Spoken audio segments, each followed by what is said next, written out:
প্রিয় দর্শক আসসালামু আলাইকুম। সবাইকে স্বাগতম জানিয়ে শুরু করছি আমার আজকের পর্ব। আজকে আমি আপনাদের ফুলকপি আর একটি ডিম দিয়ে অনেক বেশি মুচমুচে মুখরোচক ফুলকপির বল তৈরি করে দেখাবো। এটা তৈরি করা খুবই সহজ, ঘরে থাকা সামান্য উপকরণ দিয়ে ঝটপট তৈরি করে নিতে পারবেন। খেতে কিন্তু অনেক বেশি মজার হয়। বিকেলে চায়ের সাথে এই ফুলকপির বল খেতে অসাধারণ লাগে। আশা করছি রেসিপিটি সবার কাছে অনেক বেশি ভালো লাগবে। তো চলুন রেসিপিটি দেখে নিচ্ছি। এই রেসিপিটি তৈরি করার জন্য প্রথম একটি মিক্সিং বলে একটি ছোট সাইজের ফুলকপি নিয়েছি আর ফুলকপি খুব ভালো করে ধুয়ে পরিষ্কার করে পানি ঝরিয়ে নিয়েছে। এবার একটি গ্রেটার দিয়ে ফুলকপির ডাটা সহ গ্রেট করে নিচ্ছে।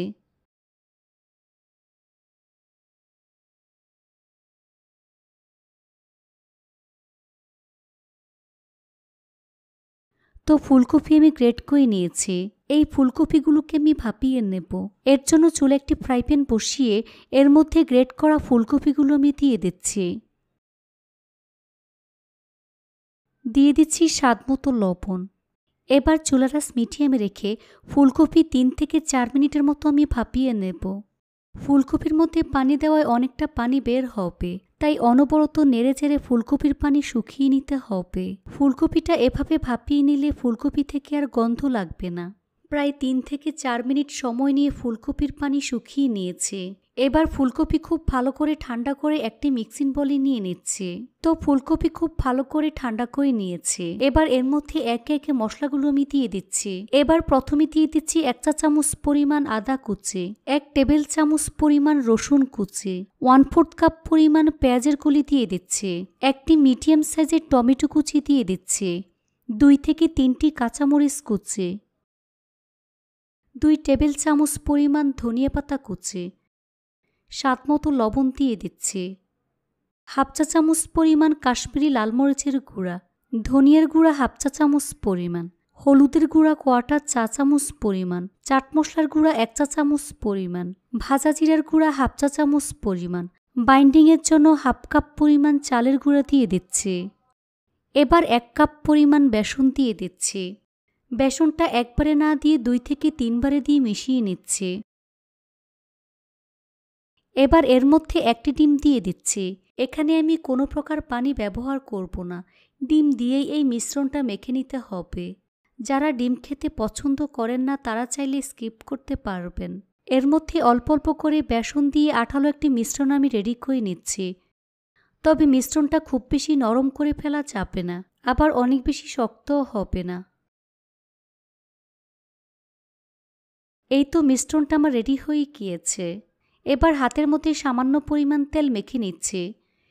এখান থেকে পরিমাণ মতো মিশ্রণ নিয়ে প্রথমে হাত দিয়ে খুব ভালো করে চেপে নিচ্ছি।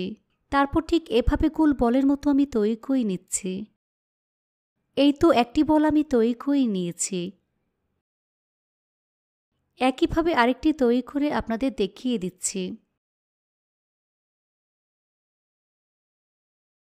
এই তো আরো একটি বল আমি তৈরি করে নিয়েছি। সবগুলো বল আমি তৈরি করে নিয়েছি। চুলে একটি ফ্রাই প্যান বসিয়ে পরিমাণ মতো সয়াবিন তেল দিয়ে তেলটাকে মিডিয়াম আঁচে গরম করে নিয়েছি।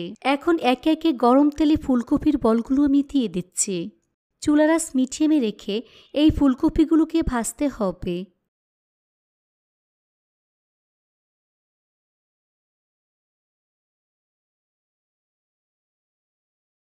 কিছুক্ষণ পর ফুলকপিগুলোকে আমি উল্টে দিচ্ছি।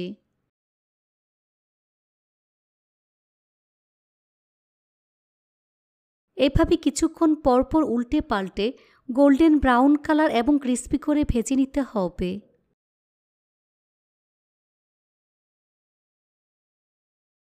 এই তো ফুলকপির বলগুলো ভাজা হয়ে গিয়েছে। দেখুন খুব সুন্দর কালার চলে এসেছে। এখন তেল ছেঁকে নাস্তার প্লেটে নিয়ে নিচ্ছি।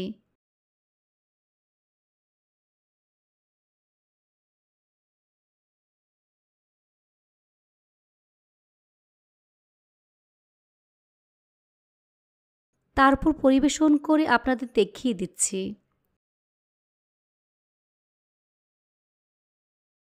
দেখুন আমার ফুলকপির বলগুলো দেখতে মাশাআল্লাহ কতটা সুন্দর এবং কতটা লোভনীয় হয়েছে। খেতে কিন্তু অনেক বেশি মজার হয়েছে। অতিথি আপ্যায়নে ঝটপট এই ফুলকপির পাকোড়া তৈরি করে নিতে পারবেন। এমনকি বিকেলে চায়ের সাথে খেতে অসাধারণ লাগে। এভাবে একবার হলেও বাসায় তৈরি করে দেখবেন। আশা করছি বাসার ছোট থেকে বড় সবাই অনেক বেশি পছন্দ করবে আর মজা করে খেয়ে নেবে। রেসিপিটি ভালো লাগলে অবশ্যই একটি লাইক দিয়ে দিবেন। ফ্রেন্ডস অ্যান্ড ফ্যামিলির সাথে বেশি করে শেয়ার করবেন। সবাই অনেক বেশি ভালো থাকবেন। আল্লাহ হাফেজ।